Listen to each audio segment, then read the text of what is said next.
So what Cramer's rule does is to find the determinants of matrix derived from the coefficients of the equation. It might sound difficult or hard enough, but trust me, it isn't. So let's dive into it. This is the equation we are given to solve by Cramer's rule. The first step we do is to split the three different parts of the equation. One is A. A is all the numbers to the left side of equal.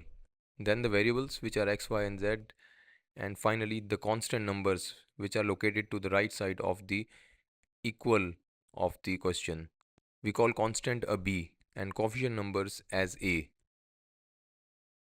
So basically in Cramer's rule we need to find x, y, and z by dividing deltas of x, y, and z to the pure delta of the equation. One important thing to note is that delta shall not be 0 in any case, otherwise equation shall not proceed further. So firstly we need to find the delta, the pure delta of the equation, which we can find by solving the matrix of A. Let's start solving the delta.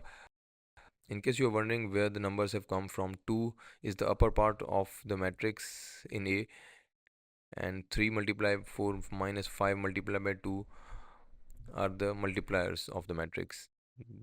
Then 3, and that's where 3 comes from. Minus, by the way, is the formula for matrix solution, so don't worry about it. Then plus 5, 5 comes from the z part, and the multipliers, we get 60 after solving the matrix of delta. Now solving delta x. For solving delta x we also need a matrix, but from A we need to eliminate x part of it, and instead we need to put all the numbers from constant b instead of x. Y and z remains the same.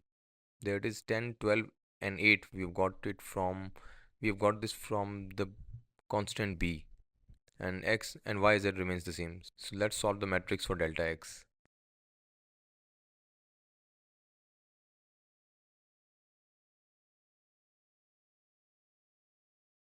Again, in case you're wondering where 10 has come from, 3 has come from, or 5 has come from, 104. That's what we get from solving delta x. Now solving delta y. In the matrix of delta y, x and z remains the same from the a part, and y will be replaced by the constant b.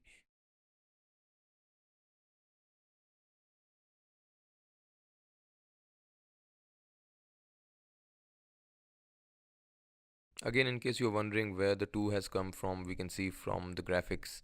Now solving delta z, and again, as you might have guessed, in delta z, x and y from a remains the same, and z will be replaced, z numbers will be replaced from the constant b. Let's solve it. Again, if you are wondering where these numbers have come from, we can show this by illustration. And delta z equates to 64. Now all we need to do is do a simple maths.